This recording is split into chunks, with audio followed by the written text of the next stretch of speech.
ये कहानी लड़की टेस से शुरू होती है।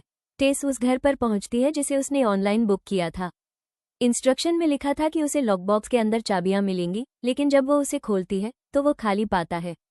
वो तुरंत मदद के लिए बुकिंग एजेंट को कॉल करती है, लेकिन उसे वॉइसमेल पर भेज दिया जाता है। एक मैसेज छोड़ने और अपने एक्स के कई कॉल्स को इग्नोर करने के बाद वो देखती है कि घर के अंदर लाइटें जल रही हैं। टेस घंटी बजाती है और उसे हैरानी होती है कि कीथ दरवाज़ा खोलता है। वो बताता है कि वो अभी घर किराए पर ले रहा है और उन्हें पता चलता है कि एजेंट ने गलती से जगह डबल बुक कर ली है। क्योंकि बहुत तेज बारिश हो रही है, कीथ टेस को अंदर आने के लिए कहता है। फिर कीथ टेस को अपनी बुकिंग कंफर्मेशन दिखाता है ताकि यह साबित हो सके कि वो सच बोल रहा है। टेस कमरा लेने के लिए सबसे पास के होटल में कॉल करती है, लेकिन बदकिस्मती से वो पहले से ही पूरी तरह से बुक हो चुका है। आज रात कीथ यह सुन लेता है और बताता है कि शहर में एक मेडिकल कन्वेंशन है, इसलिए उसे नहीं लगता कि कहीं भी कमरे होंगे। वो उसे रात के लिए घर शेयर करने के लिए मना लेता है और उसे बिस्तर भी दे देता है क्योंकि वो सोफे पर सो सकता है। बेडरूम में टेस को कीथ का वॉलेट मिलता है, इसलिए वो उसे देने से पहले उसकी ईद की फोटो लेती है। नहाने के बाद वो लिविंग रूम में वापस आती है और देखती है कि कीथ वाइन लेकर उसका इंतजार कर रहा है। टेस ड्रिंक लेने से मना कर देती है, लेकिन थोड़ी देर बात करने के लिए मान जाती है। वो बताती है कि वो कैथरीन नाम की एक डॉक्यूमेंट्री फिल्ममेकर के साथ जॉब इंटरव्यू के लिए शहर में है, और कीथ बताता है कि कैथरीन की अगली फिल्म डेट्रॉइट के एक म्यूजिक ग्रुप के बारे में होगी, जिसके वो फाउंडर्स में से एक है। कुछ कॉमन होने से उन्हें साथ रहने में मदद मिलती है। बातचीत घंटों चलती है और टेस शराब पी लेती है। खैर, आधी रात को टेस दरवाजे की चरमराहट से जाग जाती है। अचानक उसे एक चीख सुनाई देती है और पता चलता है कि बेडरूम का दरवाजा खुला है। कीथ सोफे पर बुरा सपना देख रहा है, इसलिए वो अजीब आवाजें निकाल रहा है। टेस पास आती है और उसका हाथ हिलाती है, उसका नाम पुकारती है। पहले तो कुछ नहीं होता, हालांकि जब वो फिर से कोशिश करती है तो वो चौंककर जाग जाता है और वो सदमे में चीख पड़ती है। टेस उससे पूछती है कि क्या उसने उसका दरवाज़ा खोला, लेकिन वो कसम खाता है कि उसने नहीं खोला। फिर टेस बेडरूम में वापस जाती है और सोने से पहले दरवाज़ा लॉक करना पक्का करती है। अगली सुबह टेस उठती है और कीथ का एक नोट पाती है जिसमें लिखा है कि उसे बाहर जाना है, लेकिन वो उसे गुड लक विश करता है। बाहर जाते समय वो चाबी लॉकबॉक्स में छोड़ देती है। अब जब धूप निकली है तो टेस ये देखकर हैरान रह जाती है कि पड़ोस का हर घर टूटा फूटा है, सिवाय उस घर के जो उसने शहर में किराए पर लिया था। वह इंटरव्यू के लिए कैथरीन से एक कैफे में मिलती है। जब टेस उसे बताती है कि वो कहाँ रह रही है तो कैथरीन को ये पागलपन लगता है और वो उसे चेतावनी देती है कि यह अच्छा पड़ोस नहीं है। कुछ देर बाद टेस घर लौटती है और देखती है कि आंद्रे नाम का एक बेघर आदमी उसका ध्यान खींचने की कोशिश कर रहा है और उसकी ओर दौड़ने लगता है। वो चाबी लेने के लिए लॉकबॉक्स की ओर दौड़ती है और उस आदमी के उसे पकड़ने से ठीक पहले अंदर घुस जाती है। वो दरवाज़ा जोर से पीटता है और उसे बाहर आने के लिए कहता है। जब वो उसे खिड़की पर नज़र रखते हुए जाने के लिए कहती है तो वो उसे अनदेखा कर देता है। इसके बाद टेस बाथरूम जाती है तो देखती है कि वहाँ टॉयलेट पेपर नहीं है। वो घर के हर कमरे में ढूंढती है, लेकिन उसे कहीं नहीं मिलता, इसलिए वो बेसमेंट में देखने का फैसला करती है। टेस को आखिरकार वहाँ पेपर मिल जाता है और वो जल्दी से एक रोल उठा लेती है। हालांकि जब वो निकलने की कोशिश करती है तो उसे पता चलता है कि दरवाज़ा बंद हो गया है और खुद ही लॉक हो गया है। वो उसे कितना भी हिलाए वो उसे नहीं खोल सकती, और वो मदद के लिए फ़ोन भी नहीं कर सकती क्योंकि उसने अपना फ़ोन ऊपर छोड़ दिया है। टेस के पास मेन चाबी है, इसलिए जब कीथ वापस आएगा तो वो अंदर नहीं आ पाएगा। एक खिड़की भी है जिसे वो दरवाज़ा खोलने के लिए कुछ ढूंढते हुए नहीं खोल सकती। टेस को दीवार में एक छेद से एक रस्सी निकलती हुई दिखती है। जब वो उसे खींचती है तो एक सीक्रेट दरवाज़ा खुल जाता है। अंदर बहुत अंधेरा है, इसलिए वो उसे इग्नोर करने का फैसला करती है। घंटों बाद टेस इंतजार करते करते थक जाती है, इसलिए वह एक शीशा पकड़ती है और बेसमेंट की लाइट को उस अजीब कमरे में रिफ्लेक्ट करती है। अब उसे एक छोटा कॉरिडोर दिख रहा है, इसलिए वो उसे पार करके दूसरा दरवाज़ा ढूंढती है। वो उसे खोलती है और लाइट जलाती है, जिससे एक पुराना गद्दा, एक बाल्टी, एक कैमरा और दीवार पर खून से सना हाथ का निशान दिखता है। टेस इतनी डर जाती है कि वो वापस बेसमेंट की ओर भागती है। अचानक कोई मेन दरवाज़ा खटखटाता है तो टेस खिड़की से बाहर देखती है, ये कन्फर्म करने के लिए कि कीथ आखिरकार वापस आ गया है। वो खिड़की पर तब तक जोर से मारती है जब तक वो उसे सुन नहीं लेता, और वो बाहर से उसे खोल देता है ताकि वो चाबी अंदर डाल सके। कुछ सेकंड बाद वे दोनों घर में होते हैं और टेस उसे उस रहस्यमयी कमरे के बारे में बताती है। कीथ को यह अजीब नहीं लगता क्योंकि बेसमेंट में कबाड़ होना चाहिए, लेकिन टेस जाना चाहती है। वो जल्दी से उसे रोकता है और कुछ मिनट इंतजार करने के लिए मनाता है, क्योंकि वो बेसमेंट में जाकर देखना चाहता है, और अगर वो फंस भी जाता है तो उसे उसकी मदद की ज़रूरत पड़ सकती है। बेसमेंट में कुछ सेकंड के बाद कीथ जवाब देना बंद कर देता है, इसलिए टेस नीचे जाकर जांच करती है। दरवाज़ा फिर से बंद होने वाला होता है, लेकिन इस बार टेस उसे रोक लेती है। वो ऊपर भागती है और चाबियां टेबल पर गिरा देती है और फिर एक कुर्सी पकड़ लेती है जिससे अब दरवाज़ा खुला रहता है। फिर वो उस रहस्यमयी कमरे में जाती है। हालांकि कीथ वहां नहीं होता है। टेस कॉरिडोर में चारों ओर देखती है और फोन की रोशनी की वजह से इस बार उसे एक नया दरवाज़ा दिखाई देता है। जब वो उसे खोलती है तो उसे एक बहुत डरावनी सुरंग मिलती है। उसी समय टेस कीथ को मदद मांगते हुए सुनती है, इसलिए वो हिम्मत जुटाती है और टनल में उतर जाती है। एक गेट पार करने के बाद उसे कुछ खाली पिंजरे मिलते हैं जिनमें छेद हैं और वो रोने लगती है। वो टनल में तब तक ढूंढती रहती है जब तक वो किसी चीज से चौंक नहीं जाती, लेकिन वो सिर्फ कीथ होता है। वो भी डरा हुआ है और कहता है कि किसी ने उसे काट लिया है। वे मान जाते हैं कि उन्हें निकलना है, लेकिन वे इस बात पर सहमत नहीं हो पाते कि बाहर निकलने का रास्ता कौन सा है। तो बहस शुरू हो जाती है। अचानक एक नंगी राक्षसी औरत कॉरिडोर में आती है और कीथ को पकड़कर दीवार पर उसका सिर तब तक मारना शुरू कर देती है जब तक वो मर नहीं जाता। फिर यह राक्षस टेस पर दहाड़ता है। इस बीच सफल एक्टर आज बीच के पास गाड़ी चला रहा होता है जब उसे अपने प्रोड्यूसर्स का कॉल आता है। वे उसे बताते हैं कि उसके को स्टार ने उस पर गलत व्यवहार का आरोप लगाया है, इसलिए उसे अब नौकरी से निकाल दिया गया है। जब आज इससे इनकार करता है और घबरा जाता है तो प्रोड्यूसर उसे बताते हैं कि मीडिया के पास पहले से ही यह कहानी है। आज फोन रख देता है और कार रोककर हैरानी से समुद्र को देखता है। कुछ समय बाद आज अपने अकाउंटेंट से मिलने जाता है, जो बताता है कि वो वकील का खर्च नहीं उठा पाएगा और इस शानदार लाइफस्टाइल को बनाए नहीं रख पाएगा, क्योंकि इंडस्ट्री उसे कोई नया मौका नहीं देगी। आज को कुछ एसेट्स बेचने के बारे में सोचना शुरू करना पड़ता है और उसका अकाउंटेंट उसे ये भी कहता है कि वो नौकरी छोड़ रहा है। बाद में आज डेट्रॉइट के लिए फ्लाइट लेता है और देखता है कि यह घटना पहले से ही न्यूज़ में है, इसलिए उसे चुप रहना पड़ता है। शाम को वो ब्राइटमोर पहुंचता है और बताता है कि वो उस रहस्यमयी घर का मालिक है और उसे बेचना चाहता है। टेस की कार बाहर पार्क देखकर वो घर में घुसता है और देखता है कि कुर्सी दरवाजे को रोक रही है, इसलिए वो उसे हटा देता है और बेसमेंट बंद कर देता है। फिर वो अलग अलग कमरों में कीथ और टेस की चीजें देखता है, लेकिन आसपास कोई नहीं होता। वो अपने हाउस एजेंट को कॉल करता है, जो उसे बताता है कि हफ्तों से कोई बुकिंग नहीं हुई है। आज को लगता है कि घर में शायद कुछ लोग कब्जा कर रहे होंगे, लेकिन यह एजेंट की प्रॉब्लम नहीं है, इसलिए वो फोन काट देती है। बाद में आज एक दोस्त के साथ बार में जाता है और मानता है कि उसने अपनी को स्टार का फायदा उठाया था, लेकिन वह इसे कोई बड़ी बात नहीं मानता। असल में वो उसका करियर बर्बाद करने की चाहत के लिए उसकी बेइज्जती करता है। जब आज घर लौटता है तो वो अपनी को स्टार के वॉइसमेल पर माफी मांगने के लिए एक मैसेज छोड़ देता है, भले ही उसके वकील ने उसे उससे बात न करने के लिए कहा हो। अगली सुबह आज बहुत बुरे हैंगओवर के साथ उठता है, जिससे उसे उल्टी हो जाती है। फिर वो सभी छोड़े हुए बैग और सूटकेस ढूंढता है जब तक उसे टेस का लैपटॉप नहीं मिल जाता। उसका नाम स्क्रीन पर दिखता है, लेकिन आज बिना पासवर्ड के कंप्यूटर एक्सेस नहीं कर सकता। टेबल पर चाबियां मिलने के बाद आज बेसमेंट की तरफ देखता है, जहां लाइट अब काम नहीं कर रही है।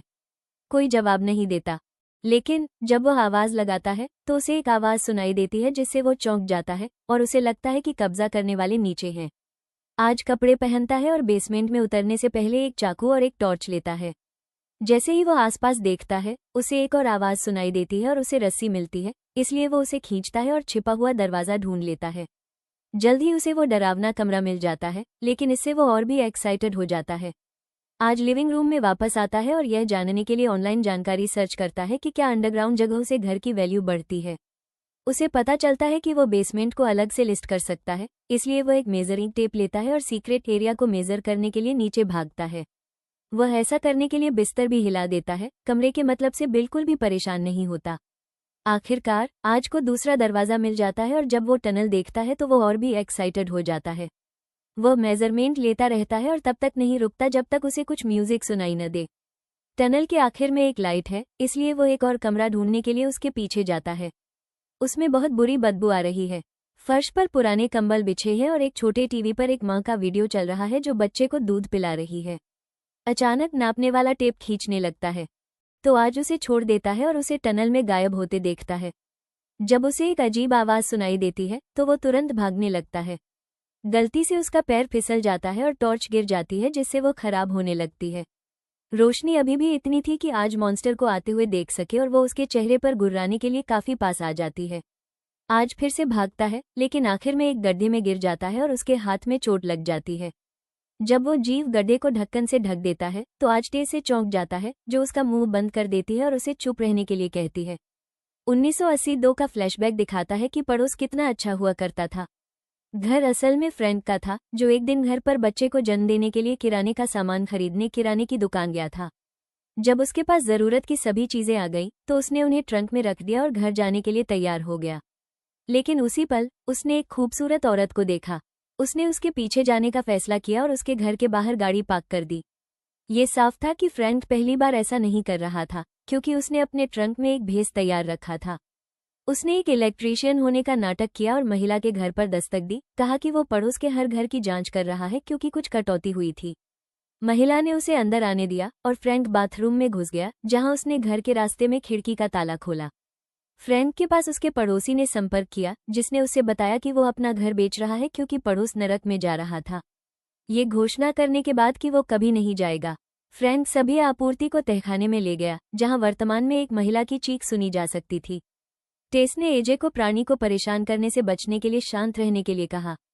उस समय राक्षस प्रकट होता है और उन्हें एक बच्चे की बोतल देता है। टेस बिना किसी हिचकिचाहट के उसमें से पीती है और एजे को भी ऐसा करने के लिए कहती है क्योंकि प्राणी उन्हें अपना बच्चा बनाना चाहता है। वो धीरे से टेस के सिर को सहलाती है और उसे अपना बच्चा कहती है, लेकिन वो आज की गर्दन पकड़ते हुए उस पर गुर्राती है। अचानक वो जीव आज को छेद से बाहर खींचता है और उसे टीवी रूम में ले जाता है, जहां वो स्क्रीन पर वीडियो देखते हुए उसे अपना दूध पीने के लिए मजबूर करती है। क्योंकि जीव ने ढक्कन खुला छोड़ दिया था, टेस आज की टॉर्च पकड़ लेती है और तब तक कूदती है जब तक वो छेद से बाहर निकलने में कामयाब नहीं हो जाती। जैसे ही वो सुरंग से आगे बढ़ती है, वो गलती से टेप पर पैर रख देती है और शोर से राक्षस सतर्क हो जाता है। टेस जितनी तेजी से हो सके भागती है और बेसमेंट में लौटती है, लेकिन दुर्भाग्य से दरवाजा बंद है और लात मारने से नहीं खुलता है। फिर वो खिड़की तोड़ने और बिल्डिंग से बाहर रेंगने का फैसला करती है, जिसमें उसे बहुत समय लग रहा है। किस्मत से आंद्रे उसे बाहर निकलने में मदद करने के लिए आता है, इससे पहले कि जीव उसे पकड़ पाता। आंद्रे टेस को बताता है कि वो राक्षस के बारे में जानता है और उसे आज के बिना ही चले जाना चाहिए, उसे चेतावनी देते हुए कि घर में इससे भी बदतर कुछ है। टेस जोर देती है कि उसे आज की मदद करनी है, लेकिन आंद्रे उसे समझाता है कि वो जीव रात में बाहर आ सकता है और अगर वो उसे बेसमेंट में देखेगी तो टेस पर हमला कर देगा। आज टीवी रूम से बाहर निकलता है और अपने फोन की लाइट से टनल में खोजता है। आखिरकार उसे एक पावर लाइन से जुड़ी घंटी मिलती है, इसलिए वो उसका पीछा करता है जब तक उसे दूसरा दरवाजा नहीं मिल जाता।